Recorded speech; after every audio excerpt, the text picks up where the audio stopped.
para que não sejam impedidas as vossas orações. 1 Pedro 3, 7. Para muitas pessoas, este sermão terá somente um pouco de importância, pois essas pessoas não oram. Temo também que existam outras cujas orações são tão inúteis que, se elas fossem impedidas, não haveria muita diferença material. Ainda é possível que, se essas pessoas forem impedidas de orar, este fato pode acordá-las de uma letargia gerada da sua justiça própria. Meramente dobrar os joelhos em formalidade, realizar uma forma de devoção de uma maneira descuidada, ou não colocar o coração inteiro naquilo, é zombar de Deus em vez de louvá-lo. Seria um tema terrível para se contemplar a quantidade de vãs repetições e orações sem coração que enfadam o Senhor diariamente.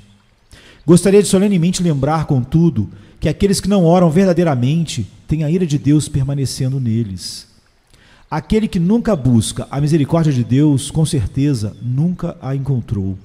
A consciência considera que é algo justo que Deus não deva dar para aqueles que não pedem. A mínima coisa que deveria ser esperada de nós é que deveríamos humildemente pedir pelos favores que necessitamos. E se nós nos recusamos a fazer isso, é nada mais que justo que a porta da divina graça deva permanecer fechada enquanto o homem se recusa a bater nela. Orar não é uma exigência dura, é o dever natural da criatura para com seu Criador. A mais simples obediência que a necessidade humana deve pagar, entre aspas, para a generosidade divina.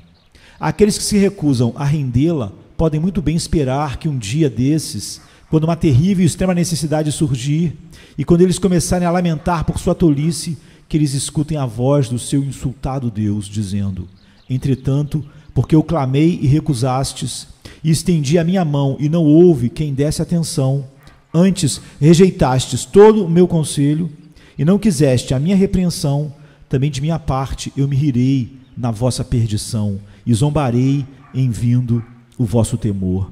Provérbios 1, 24 a 26. Uma antiga história fala sobre uma monarca que deu um anel ao seu cortesão favorito, o qual ele deveria devolver caso o mesmo estivesse debaixo do desprazer da monarca. Onde esta prometeu que, ao olhar aquele anel, o cortesão seria restaurado ao favor dela. Mais tarde, quando o cortesão foi envolvido em traição, a rainha ansiosamente esperou por aquele anel, mas o anel nunca foi mostrado. E apesar de muito esperar, não foi surpresa concluir que o ofensor era teimosamente rebelde, e assim, uma ordem de execução foi emitida. Se um pecador não clamar pelo nome de Jesus, para a qual a promessa de perdão é dirigida, se ele não dobrar seus joelhos em oração penitencial e pedir o perdão da mão de Deus, ninguém se espante ao saber que este irá perecer em sua tolice. Na verdade, ele nunca foi regenerado. Nenhum de nós será capaz de acusar o Senhor de grande severidade quando ele expulsar eternamente as almas que não oram. Ó, você que nunca ora, eu tremo por você. Deus quisera que você também tremesse por si mesmo, pois existe razão suficiente para isso. Para aqueles que oram, a oração é a coisa mais preciosa, pois é por esta forma que bênçãos incalculáveis vêm para eles, a janela pela qual suas grandes necessidades são supridas pelo Deus gracioso. Para os crentes, a oração é o maior meio de enriquecimento da alma.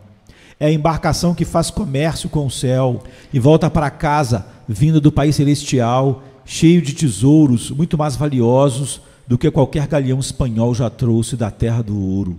De fato, para os verdadeiros crentes, a oração é tão incalculável que o perigo de tê-la impedida é usada por Pedro como motivo pelo qual os crentes deveriam se comportar com muita sabedoria no ambiente do casamento e da casa. Ele ordena que os maridos coabitem com suas esposas com entendimento e que rendam honras amorosas a elas para que todas as suas orações não sejam impedidas. Tudo aquilo que impede a oração tem de ser errado. Se alguma administração da família ou a falta de administração está injuriando o nosso poder em oração, existe uma demanda urgente para mudança. Marido e mulher devem orar juntos como co-herdeiros da graça divina. E qualquer temperamento ou hábito que impede isso é perverso. O texto poderia ser usado com mais propriedade para estimular os cristãos a serem diligentes a orar em família. E apesar de que eu não o vá usar assim nesta ocasião, Não é porque eu desmereço esta instituição, pois a estimo tão grandemente que nenhuma palavra minha pode adequadamente expressar meu senso desse valor. A casa na qual não tem um altar familiar mal pode esperar por uma bênção divina. Se o Senhor não cobre nossa habitação com suas asas, nossa família é como uma casa sem teto. Se não buscamos a orientação do Senhor, nossa casa é como um navio sem capitão. E a não ser que essa seja guardada pela devoção, nossa família estará num campo sem nenhuma cerca. O triste comportamento de muitas crianças de pais professos é devido à negligência ou à frieza da adoração familiar. E não duvido que muitos juízos têm caído sobre lares, pois o Senhor não é devidamente honrado ali. O pecado de Eli ainda traz consigo as visitações de um Deus ciumento. Aquela palavra de Jeremias carrega a severidade para famílias que não oram. Derrama a tua indignação sobre as nações que não te conhecem e sobre as famílias que não invocam o teu nome. Jeremias 10, 25. Sua misericórdia visita cada família onde os votos noturnos e matutinos são prestados. Mas onde estes são negligenciados, as famílias ficam expostas ao pecado. No velho tempo dos puritanos, dizem que se andasse pela rua Cheapside, você ouviria em cada uma das casas a voz de um salmo em uma determinada hora da manhã e da noite, pois não havia casa onde haviam cristãos professos, onde não houvesse oração em família. Acredito que o baluarte do protestantismo contra o papado é a adoração em família. Tire isso e a instrução das crianças no temor do Senhor, e você deixa esse país aberto, novamente, à teoria de que orações são mais bem aceitas dentro de uma igreja católica.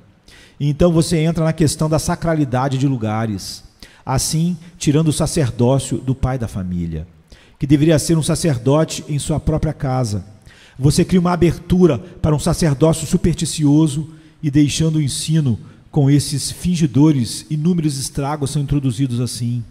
Se a negligência da oração familiar se tornasse comum em todas as nossas igrejas, seria um dia obscuro para a Inglaterra. Crianças que observam que seus pais praticamente não oram em casa irão crescer indiferentes ao Evangelho. E em muitos casos se tornarão mundanos, se não ateus.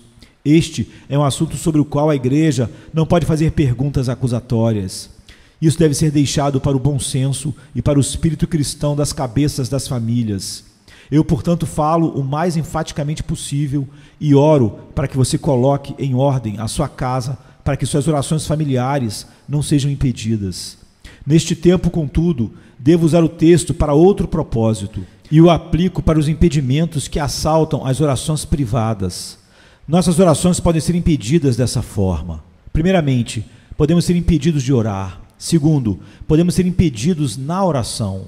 E terceiro, nós podemos ser impedidos de que nossas orações sejam efetivas com Deus. Primeiramente, existe tal coisa como ser impedido de orar. Isto pode ser feito por cair em geral frouxidão e condição indiferente em referências às coisas de Deus. Quando o homem se torna frio, indiferente e descuidado, uma das primeiras coisas que irão sofrer é a sua devoção.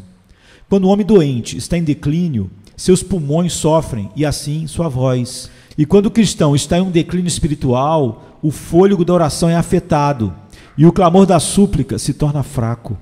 A oração é o verdadeiro indicador do poder espiritual. Segurar orações é perigoso e de uma tendência mortal. Você deve depender disto. Tome isso como a coisa mais importante, que quando você está de joelhos é quando você está diante do teu Deus. O que o fariseu era e o que o publicano era em oração foi o verdadeiro critério do seu estado espiritual, do estado do coração deles. Você pode manter uma reputação decente diante dos homens, mas é inútil ser julgado pelo julgamento dos homens. Homens veem somente a superfície, enquanto os olhos do Senhor esquadrinham os recantos mais profundos da alma. Se ele vê que você não ora, ele faz pouco caso da sua frequência nos cultos, de sua confissão em voz alta, de sua conversão. Mas se você é um homem diligente na oração, e se especialmente o espírito de oração está em você, e em adição a isso, em algumas épocas de súplica, o seu coração fala habitualmente com Deus, as coisas estão corretas com você. Mas esse não é o caso quando nossas orações estão impedidas. Existe algo em seu organismo espiritual que necessita ser expulso, ou alguma coisa está fazendo falta e que isso necessita ser resolvido de uma vez por todas. Sobre tudo o que se deve guardar, guarda o teu coração, porque dele procedem as fontes da vida, diz Provérbios 4, 23. E as orações verdadeiras são uma dessas fontes de vida. Orações podem ser impedidas em seguida por ter muitas coisas para fazer. Nesta era, isso é algo muito corriqueiro. Nós, homens, temos muitos negócios a fazer. Os dias quietos dos nossos contentados antepassados passaram, e os homens atribuem a si mesmo muita labuta. Não contentados a ganhar o suficiente para si e para suas famílias, eles devem ter muito mais do que podem possivelmente usar consigo mesmos, ou que podem usar proveitosamente para com os outros. A sabedoria aparenta dizer que um cajado é o suficiente para um homem andar, mas a ambição não pode ser satisfeita, a não ser que carregue um lote de cajados nas costas. O suficiente é tão bom quanto um banquete, diz o antigo provérbio. Mas hoje em dia, nem o suficiente e nem um banquete satisfará os homens. Eles devem trabalhar e trabalhar, eles devem acumular mais do que pode alimentar milhares de famílias antes que fiquem satisfeitos. Não, eles nem mesmo estão contentados dessa forma. Muitos homens que poderiam prestar um ótimo serviço à Igreja de Deus se tornam inúteis, pois eles quiseram caminhar por uma nova direção nos negócios que tomou todo o seu tempo livre. Em vez de pensar que seu primeiro cuidado deveria ser como posso melhor glorificar a Deus, seu objetivo, que a tudo consome, é estender os braços como mares e agarrar tudo o que há nos litorais. Milhares, centenas de milhares e até mesmo milhões de libras não podem silenciar a ambiciosa sanguessuga que os homens engoliram, o qual continua clamando: dá-me, dá-me, mais, mais. Muitos adicionam casas a casas, terrenos a terrenos, como se fosse para que eles morassem sozinhos na terra. Ai daqueles cristãos que são infectados por essa mesma febre sobre ganhar mais dinheiro e mais dinheiro. O homem rico na parábola não tinha nenhum tempo para oração, pois ele estava muito ocupado planejando os novos celeiros para abrigar seus bens. Mas ele teve que arranjar tempo para morrer quando o Senhor disse: louco, esta noite te pedirão a tua alma, em Lucas 12, 20. Tome cuidado, eu te imploro, com as ambições de outras coisas, como está em Marcos 4,19, com a úlcera das riquezas, com a insaciável ganância que leva os homens ao mesmo engano do diabo. Pois se isso não lhe traz maldade maior, irá te trazer prejuízos suficientes, e suas orações serão impedidas. Nós ainda podemos nos sobrecarregar no ministério, nós ainda podemos ter muitas coisas para fazer na casa de Deus, e então ter nossa oração impedida como Marta, amontoada com tanto serviço. Nunca ouvi ninguém que esteve tão atarefado com oração. Quanto mais nós trabalhamos, mais deveríamos orar, e a oração deveria equilibrar nosso serviço, ou melhor, esta devia ser o sangue de toda a nossa ação, e saturar nossa vida completamente, assim como o orvalho dos céus encharcou a lã de Gideão. Nós não podemos trabalhar tanto se a oração for proporcional ao trabalho, mas temo que alguns de nós fariam muito mais se tentassem menos e orassem mais. Temo ainda que alguns permitem compromissos religiosos públicos a se sobreporem à comunhão privada com Deus. Eles participam de muitos sermões, muitas conferências, muitos estudos bíblicos, muitos ajuntamentos e sim, há muitas reuniões de oração. Todas essas coisas são boas em si, mas todas elas se tornam nocivas quando limitam nossas orações secretas e privadas. A senhora Howe diz que se os apóstolos estivessem pregando no momento da sua comunhão privada com Deus, ela não iria deixar seu quarto para ir escutar os apóstolos. É melhor estar com Deus do que com Pedro ou Paulo. A oração é o objetivo da pregação. E ai daquele homem que, valorizando mais os meios do que o fim, permite que qualquer outra forma de culto empurre suas orações para o canto. Não pode haver dúvida de que, também, as orações são impedidas por haver muito pouco a se fazer. Se você quer uma coisa bem feita, você deve ir ao homem que tem muitas coisas para fazer, pois ele é o homem que fará isso para você. Pessoas que não têm nada para fazer, geralmente, fazem as coisas com uma grande quantidade de confusão. De manhã até de noite, eles desperdiçam o tempo das outras pessoas. Eles são os visitantes, os entrevistadores, as pessoas que escrevem parágrafos atraentes sobre homens públicos, muito frequentemente coisas inventadas em seus próprios tolos cérebros. Estes são os propagadores da calúnia, que em muita malícia cospem no caráter de bons homens. Não tendo nada para fazer, eles são contratados por Satanás para impedir e injuriar outros. Se tais pessoas oram, tenho certeza que sua preguiça deve os impedir bastante. O homem que tem que ensinar nas escolas carentes percebe que ele tem que clamar por ajuda para dominar aquelas naturezas jovens e selvagens. A senhorita que tem ao seu redor dúzias de meninas às quais ela deve levar ao Salvador, sente que é obrigada a orar por Jane e Ellen para que elas sejam convertidas a Deus. O ministro, cujas mãos estão cheias do santo trabalho e cujos olhos chegam a falhar com vigia sagrada, percebe que ele não pode fazer nada sem estar perto do seu Deus. Se esses servos de Jesus tivessem menos o que fazer, eles orariam menos, mas a indústria santa é o berçário da devoção. Eu disse que nós devemos fazer muito, e não poderia deixar de equilibrar essa verdade, a não ser que adicionasse que uma grande proporção de cristãos faz muito pouco. Deus os deu riqueza o suficiente para que eles fossem capazes de se aposentar dos negócios. Eles têm tempo em suas mãos e ainda têm que inventar coisas para gastar este tempo. E ainda assim, os ignorantes precisam de instrução, os doentes precisam ser visitados, os pobres precisam ser ajudados. Não deveriam eles deixar seu lazer abundante e servir a Deus? Não deveriam eles, então, se apressarem para orar? Gostaria que todos pudessem dizer, como um dos santos do Senhor: oração é o meu negócio, meu louvor e meu prazer. Mas estou certo de que eles nunca farão isso até que o zelo pela casa do Senhor os consuma completamente. Algumas pessoas impedem suas orações novamente por falta de ordem. Eles acordam um pouco mais tarde e têm que correr atrás do seu trabalho durante o dia todo e nunca o alcançam. Eles estão sempre em uma agitação, um dever tropeçando sobre o outro. Eles não têm tempo determinado para se retirar, um pequeno espaço cercado para sua comunhão com Deus e, consequentemente, alguma coisa ou outra aparece e a oração é esquecida. Não, acho que nem tanto esquecida, mas sim arrastada e apressada a uma pequena quantidade. E isso não os traz nenhuma bênção. Gostaria que cada um de vocês mantivesse um diário de como vocês irão orar na semana que vem. E assim verão o quão pouco de tempo que vocês passam com Deus das 24 horas. Muito tempo é gasto em uma mesa. Quanto tempo é gasto no trono da misericórdia? Muitas horas são gastas com homens. Quantas horas são gastas com o seu Criador? Você tem tempo para os amigos da terra, mas quantos minutos você tem com o seu amigo no céu? Você se permite um tempo para a recreação, o que você separa para aqueles exercícios nos quais verdadeiramente sua alma é recriada.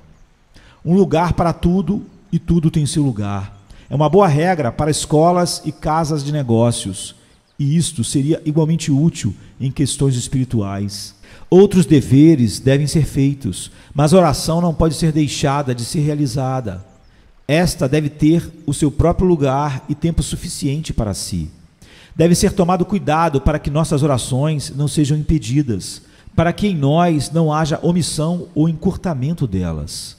O tempo me obriga a deixar este grande assunto e continuar. Em segundo lugar, nós devemos vigiar para que não sejamos impedidos na oração, quando nós estamos comprometidos com este santo trabalho. Aqui eu irei primeiro pelo mesmo solo de antes, e observar que alguns são impedidos enquanto estão em sua oração por serem frouxos e indiferentes. Um grande impedimento, outros por ter muito ou por ter pouco o que fazer, e outra classe por estar naquela apressada condição de coração, a qual é resultado da falta de ordem. Mas não preciso repetir quando vocês estão tão diligentemente bebendo minhas palavras. Notemos que alguns são impedidos na oração por selecionar um tempo e lugar inapropriados. Existem tempos em que você espera por uma batida em sua porta, então não bata ainda na porta de Deus. Existem horas em que cartas chegam, quando clientes ligam, quando mercadores precisam da atenção, quando trabalhadores precisam de ordens. Seria tolice ir para o seu quarto nestes momentos. Se você é empregado por outros, você não deve apresentar para Deus aquelas horas em que você pertence ao seu patrão. Você honrará mais ao Senhor com a diligência do seu ofício. Existem tempos que demandam você para as necessidades da família e para o seu chamado obrigatório. Estes já são do Senhor de qualquer forma, desde que eles sejam usados para os seus devidos propósitos. Nunca corrompa um dever com o sangue de outro. Dê a Deus e ore naqueles momentos adequados nos quais você espera estar sozinho. Claro que você pode orar em seu trabalho com gemidos silenciosos, e você deve permanecer no espírito de súplica durante todo o dia. Mas estou me referindo agora a tempos que são especialmente devotos à oração. E digo para encontrar um tempo em um local onde você pode estar livre de interrupção. Um garoto piedoso que não tinha lugar em casa para orar foi para o estábulo e subiu no palheiro, mas em breve veio alguém que subiu a escada e o interrompeu. Na próxima vez, ele cuidou de puxar a escada para cima logo depois que subiu. Uma dica muito útil para nós. Seria bom se você, de fato, pudesse puxar completamente a escada para cima de forma que nem o diabo e nem o mundo pudessem invadir sua privacidade secreta. Mas tu, quando orares, entra no teu aposento e, fechando a tua porta, ora ao teu pai que está em secreto, e teu pai, que vem em secreto, te recompensará publicamente. Mateus 6,6. Escolha então o melhor tempo e lugar para que suas orações não sejam impedidas. Cuidados mundanos são frequentemente e os mais perniciosos impedimentos à oração. Um cristão deveria ser o homem mais cuidadoso do mundo e, mesmo assim, não ser ansioso. Você entende esse paradoxo? Ele deveria ser cuidadoso para não pecar, mas para com os outros assuntos, ele deveria colocar a sua ansiedade em Deus, porque Ele tem cuidado de vós, como está em 1 Pedro 5:7. Receber tudo das mãos de Deus e confiar tudo nas mãos de Deus é um caminho feliz de se viver e muito útil à oração. Será que seu mestre não lhe contou dos pássaros e dos lírios? Seu Pai Celestial os alimenta e os veste. Não irá Ele te vestir? Buscai primeiro, pois, o reino de Deus e a sua justiça, como está em Mateus 6:33. A fé dá paz e a paz deixa a alma pura para a oração. Mas quando a ansiedade vem, esta confunde a mente e tira o coração das súplicas. Um coração entupido de ansiedade é como um homem tentando nadar com roupas pesadas. Ele deve tirá-las se espera nadar até a praia. Muitos marinheiros cortaram suas roupas aos pedaços porque eles pensavam que iriam afundar se não as cortassem. Desejaria que muitos cristãos se rasgassem dos excessivos compromissos mundanos, pois eles têm uma tal massa de ansiedade sobre si que mal conseguem manter suas cabeças sobre a superfície da água. Ó, por mais graça e menos preocupação, mais oração e menos fardos, mais intercessão e menos especulação. Dessa maneira, orações são tristemente impedidas. Prazeres terrenos, especialmente aqueles de tipo duvidoso, são o pior tipo de impedimentos. Alguns adeptos toleram entretenimentos os quais não têm certeza que são consistentes com a oração. Eles lembram as moscas que mergulham no mel até que grudem suas asas e pernas e não conseguem mais voar. Me lembro uma vez de ler uma oração para ser feita pelo cristão que chega em casa depois do teatro, uma prece para o santo ao retornar das corridas e uma oração para uma moça cristã depois de retornar do baile. Claro que essas foram escritas sarcasticamente e eram, de fato, uma farsa desmedida. Como você pode chegar em casa de uma frivolidade e pecado e então olhar para a face de Jesus? Como podem as modas do mundo serem seguidas e a comunhão com Deus ser mantida? Você não pode rolar no lamaçal e depois se aproximar com roupas limpas ao trono da misericórdia. Como você pode vir diante do trono de Deus com petições quando você acabou de desonrar o nome do Altíssimo? Ó cristãos, guardem-se de tudo que é duvidoso quanto à sua pureza ou mesmo sua conveniência. Tudo aquilo que não é da fé é pecado, como está em Romanos 14:23, e irá impedir suas orações. Além disso, orações podem ser impedidas igualmente por tristezas mundanas. Alguns dão lugar à tristeza tão extremamente que não podem orar. As lágrimas do lamento rebelde molham o pó da oração de forma que um cristão não pode enviar seus desejos em direção ao céu como ele deveria. A tristeza que impede a oração de um homem é uma ampla rebelião contra a vontade de Deus, é não aceitar que o sofrimento, a tristeza e a decepção invadam a nossa vida como Deus determinou. Nosso Senhor estava cheio de tristeza até a morte, mas então ele orou. Não por isso ele orou. É correto ficar triste, pois Deus planeja que as aflições sejam algo pesaroso e não alegre. Mas quando a tristeza é justa, esta irá nos levar à oração verdadeira, não nos expulsar dela ou nos impedir dela. E quando nós encontramos a tristeza na perda de um filho amado ou na ruína de nossa propriedade, impedindo nossas orações, penso que deveríamos dizer a nós mesmos: agora eu tenho que orar, pois é errado que eu seja tão rebelde contra meu pai para recusar pedir todas as coisas de suas mãos. Você acharia que seu filho teria um comportamento muito mau se, porque ele não teve as coisas do jeito que ele queria, ele se recusasse a lhe pedir qualquer coisa e andasse pela casa fazendo cara feia? Porém, muitos pranteadores agem dessa maneira. Nós poderemos nos simpatizar profundamente com sua tristeza, mas nós não devemos deixar passar seus resmungos, pois a tristeza do mundo opera a morte, como está em 2 Coríntios 7:10. E isto é inadequado para um filho de Deus. Com toda a sua dor dobrada ao pó pela aflição, ainda assim, como seu Senhor e Mestre, clame: não seja como eu quero, mas como tu queres, como está em Mateus 26:39. E então suas orações serão ajudadas e não impedidas. Existem casos onde a oração é grandemente impedida por um mau temperamento. Não sei onde isso será aplicado, mas onde quer que o seja, acredito que isso será fixado em você. Você não pode habitualmente falar com grosseria com servos e crianças. Você não pode se unir em uma grande contenda ou em pequenas discussões e então ir orar com poder. Não posso ser efetivo em oração se eu sinto ódio no meu coração, contrariedades, aborrecimentos que tomam o meu humor. E acredito que nem você pode fazer isso também. Levante-se e vá resolver a situação antes que você tente falar com Deus, pois a oração de homens irados faz Deus se irar. Você não pode lutar com o anjo enquanto você está sob o poder do demônio. Apelo para suas próprias consciências. Vocês deverão ser juízes, não é mesmo? Este foi um bom conselho da parte do nosso Senhor. Deixa ali diante do teu altar a tua oferta e vai reconciliar-te primeiro com o teu irmão, e depois vem e apresenta a tua oferta. Mateus 5:24. Se isso não for feito, o sacrifício não pode ser aceito. Nem vejo como você pode ousar oferecê-lo. Ouvi falar de 2 bons homens que tinham uma afiada divergência entre si nos negócios. Não sei quem foi o culpado, talvez nenhum dos dois, pois eles devem ter tido um desentendimento.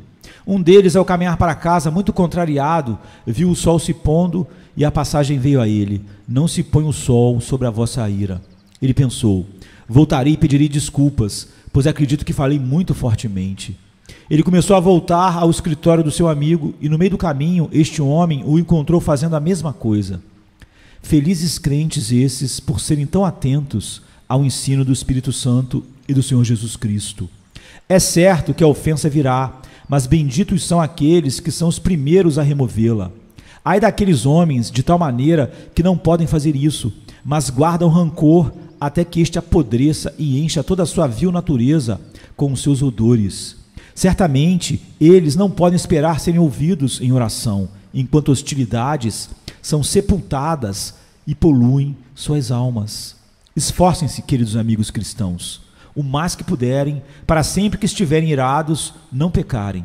Isso é possível, pois está escrito: irai-vos e não pequeis. Efésios 4:26. Um homem que não tem ira dentro de si, mal pode ser um homem, e certamente não é um bom homem.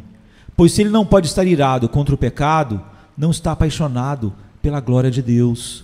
Dizem de alguns que eles são macios como um sapato velho, e geralmente eles não valem mais do que este objeto. A ira contra a injustiça é correta, mas a ira contra a pessoa que se degenera em desejar que esta seja machucada é ira pecaminosa e apaga com efeito o fogo da oração. Nós não podemos orar por perdão a não ser que perdoemos as ofensas que outros cometeram contra nós. A oração pode ser impedida, terrivelmente impedida na verdade, de 3 formas. Se nós desonramos ao Pai ao qual nós oramos, ou ao Filho através do qual nós oramos, ou ao Espírito Santo pelo qual nós oramos. Digo que nós podemos desonrar o Pai. Isso pode ser feito pela inconsistência do viver. Se os filhos de Deus não são obedientes à vontade do Pai, eles não podem se surpreender se encontrarem dificuldades a orar. Você não pode derramar o seu coração adequadamente, a não ser que acredite em seu Pai Celestial. Se você tem pensamentos desagradáveis sobre Ele, se você tem um coração frio a Ele e falta de reverência pelo seu nome, se você não acredita que naquele grandioso e disposto coração, o qual está pronto para abençoar você, a sua falta de amor, fé e reverência irão estrangular suas orações. Quando o homem está completamente em união com o grande Pai, quando Abba Pai é o espírito de sua alma, quando ele fala com Deus como o único no qual ele coloca a sua confiança e cuja vontade ele se submete alegre e perfeitamente, quando a glória de Deus é o prazer da sua alma, então ele está em um terreno vantajoso para a oração e ele irá ganhar o que deseja de Deus. Mas se ele não é assim com Deus, suas orações irão cambalear muito dolorosamente. Irmãos e irmãs, se estamos em uma posição errada com Jesus, através de quem devemos orar, se nós temos alguma medida de justiça própria, se sentimos prazer em nós mesmos e esquecemos do nosso amado, se pensamos que podemos triunfar sem o Salvador e se, portanto, nós oramos como fariseus satisfeitos em si mesmos, nossas orações serão impedidas. Se nós não somos como o Salvador, se não fazemos dele nosso exemplo, se não tivermos nada do seu Espírito amoroso, se acima de tudo nós o crucificamos novamente e o envergonhamos abertamente, e se nós somos ingratos pelas bênçãos que já recebemos, nossas orações serão impedidas. Você não pode apelar na corte se você brigar com o seu advogado. Se suas orações não forem tomadas pelas mãos do grande intercessor e oferecidas por ele em seu lugar, você não terá chances para o exercício sagrado. Então, novamente, sem o Espírito Santo, não existe uma única oração que Deus aceite. Somente aquelas que o Espírito primeiramente escreve dentro de nossos corações. Oração verdadeira não é tanto nossa intercessão, como é o fato de o Espírito de Deus criar intercessões em nós. Agora, se nós entristecemos o Espírito, ele não nos ajudará a orar. E se nós tentarmos orar por algo que é contrário à santa, graciosa e amorosa natureza do Espírito Santo, não podemos esperar que ele nos possibilite a orar em contradição à mente de Deus. Tome cuidado para que você não aborreça o Espírito de Deus de nenhuma forma, especialmente por fechar os ouvidos para suas advertências gentis, seus chamados amorosos, suas diligentes súplicas, seus tenros requerimentos. Pois se você é surdo para o Confortador divino, ele irá ser mudo para com você. Ele não irá ajudá-lo a orar se você não se render a ele em outras áreas.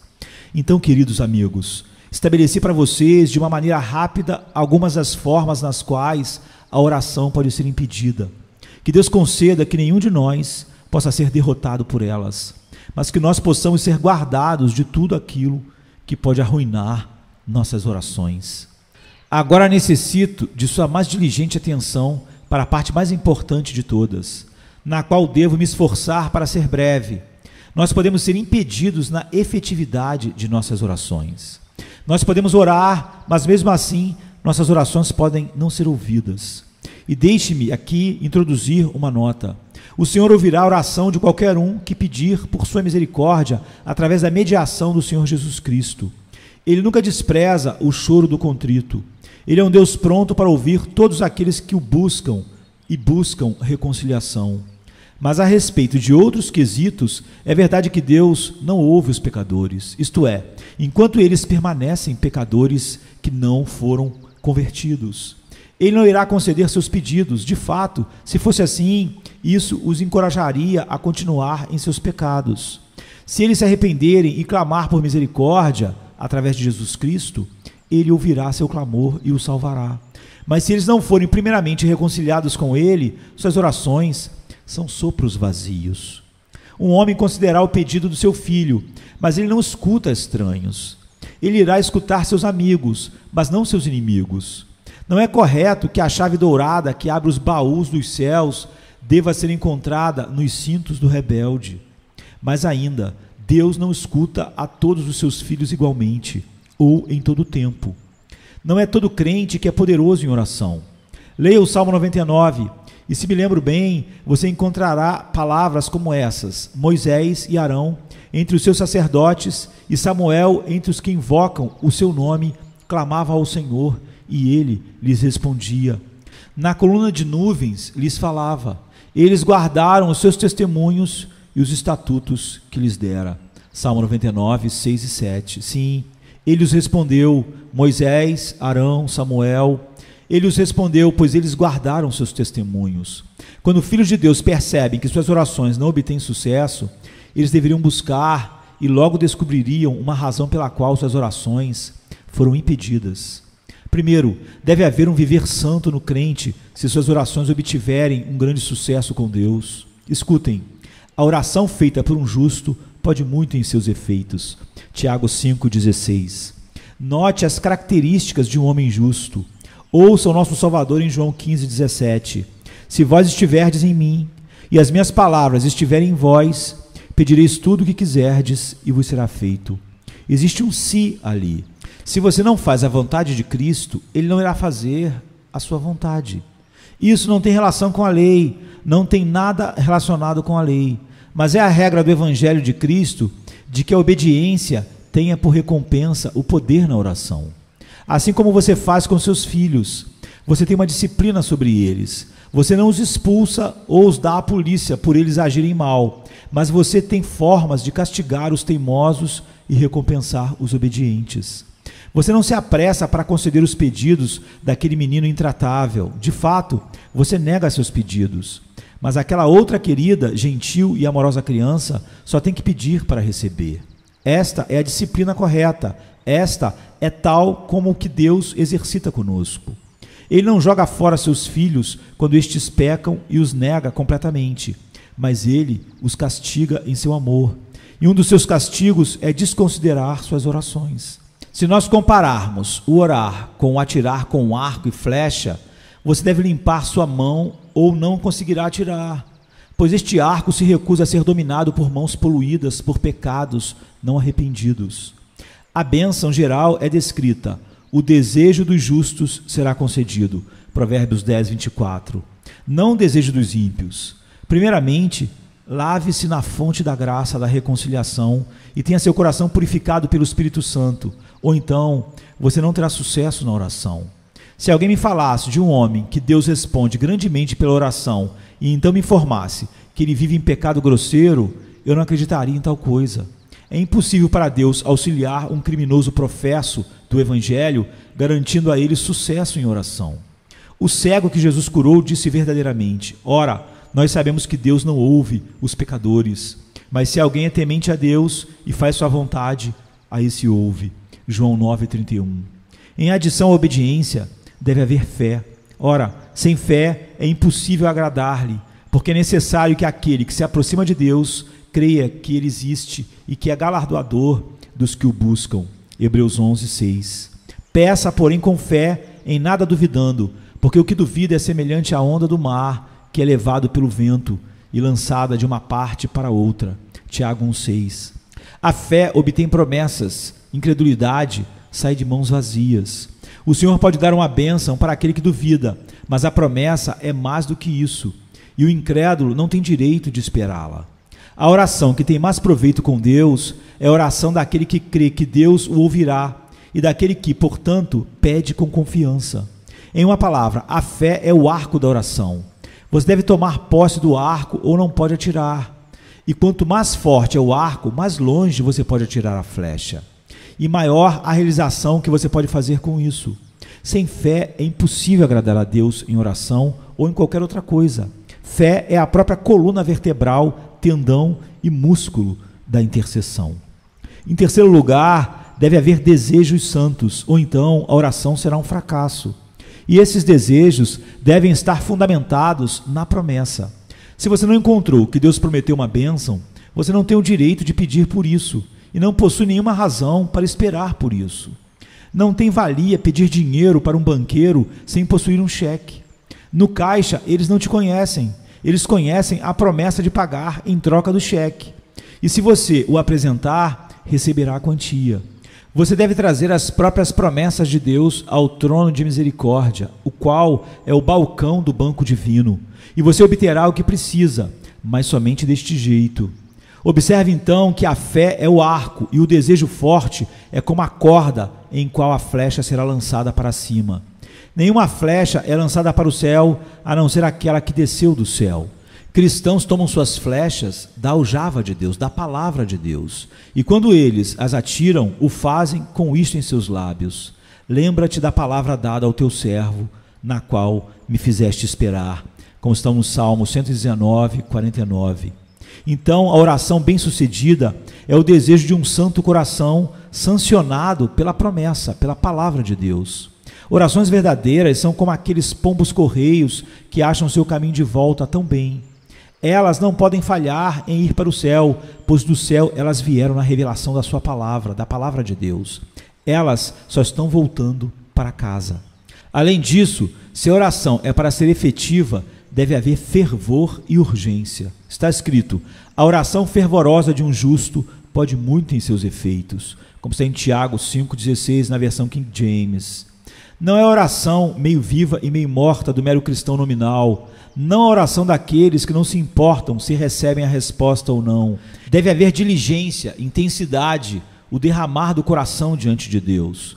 A flecha deve ser colocada na corda do arco e o arco deve ser puxado com toda a nossa força. O melhor arco não tem serventia nenhuma se não for puxado. E se você puxar o arco da fé e atirar no alvo que está lá no céu, você obterá o que deseja. Você só tem que se decidir se realmente quer tal coisa, mas com um único limite: faça-se a vontade do Senhor, como está em Atos 21:14, e você terá sucesso.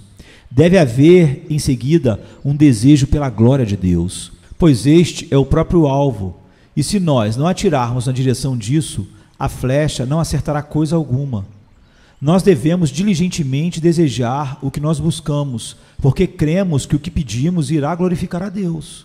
Se nós vivermos completamente para Deus, nossas orações irão andar lado a lado com seus propósitos, e nenhuma delas irá cair no chão. Deleita-te também no Senhor, e Ele te concederá os desejos do teu coração, como está no Salmo 37, 4. Nós devemos também ter uma esperança santa, ou iremos impedir nossas orações. Aquele que atira deve observar para enxergar aonde sua flecha vai. Nós devemos direcionar nossas orações a Deus e olhar para cima. Com os olhos fitos no Senhor Jesus Cristo em todas as coisas, nós devemos olhar para ter sucesso através dos méritos do Redentor. E se sabemos que nos ouve em tudo o que pedimos, sabemos que alcançamos as petições que lhe fizermos. 1 João 5,15. A presunção na oração atira com o arco da autoestima, não pela glória de Deus, mas pela gratificação do ego, e assim ela falha. Alguns têm a ideia de que se eles pedirem aquilo que gostam para Deus, têm a certeza de que irão receber. Mas primeiramente eu perguntaria: quem é você? Segundo, o que é que você almeja alcançar? E terceiro, que direito você tem de esperar isso? Essas perguntas devem ser claramente respondidas, ou de outra forma, a oração será um insulto a Deus. Gostaria que alguns crentes que oram sobre coisas temporais fossem um pouco mais cuidadosos na forma como agem. Quando eles entram em dificuldades e confusão por sua extravagância, será que eles esperam que Deus os tire de lá? Lembro-me de escutar a uma observação feita pelo bom senhor Miller, de Bristol. Em uma reunião de oração, ele leu uma carta de uma irmã que o agradecia por um presente de 20 libras, o qual havia chegado providencialmente, pois ele devia o aluguel da metade do ano. O Sr. Miller fez a observação seguinte: sim, nosso irmão deveria estar grato, mas eu irei escrever-lhe e lhe dizer que ele não deveria dever a metade de um ano em aluguel sem estar preparado para pagar, e que ele está agindo com tolice e sem justiça por não ir até o dono e resolver a situação. Quando aluguei minha casa, disse: esta é a casa de outra pessoa, sou obrigado a pagar o aluguel. E então, semana após semana, à medida que usava a casa, eu separava a porção semanal que deveria pagar. Eu não gastava este dinheiro e no fim de um trimestre esperava que o Pai Celestial me enviasse mais. Isso é moralidade sadia e senso comum, e oro para que vocês tenham isso. Ore de todas as formas, mas não deva nada a ninguém. O pão de cada dia é para ser orado, mas especulações que podem lhe envolver em ruína ou fazer-lhe ganhar uma fortuna não foram mencionadas na oração de Jesus. Se você vai para a jogatina, desista logo de orar. Sobre transações honestas, você pode orar, mas não misture o Senhor com suas empreitadas. Foi pedido a mim que orasse por um jovem homem que perdeu seu emprego durante uma fraude, para que ele arranjasse outro lugar para trabalhar. Mas em vez de fazer isso, eu sugeri que ele deveria, por si mesmo, orar para que ele fosse mais honesto. Outro que está numa incrível dívida quer que eu ore para que ele obtenha ajuda, mas eu sugeri que ele deveria deixar que seus credores recebessem uma parte do que tinha até que não lhe sobrasse mais nada. Não irei pedir para o meu Deus o que não poderia pedir a um homem, a nenhum homem. O se aproximar ao trono da misericórdia é um terreno santo. Não brinque com isso ou faça disso uma oportunidade para pecar. Pedis e não recebeis, porque pedis mal para gastardes em vossos deleites, diz Tiago 4,3. Se nós andamos na contramão com o Senhor, Ele irá andar contra nós. E digo a todo homem e mulher aqui que está em apuros e que são cristãos, tome o caminho certo nisso. Faça a coisa certa.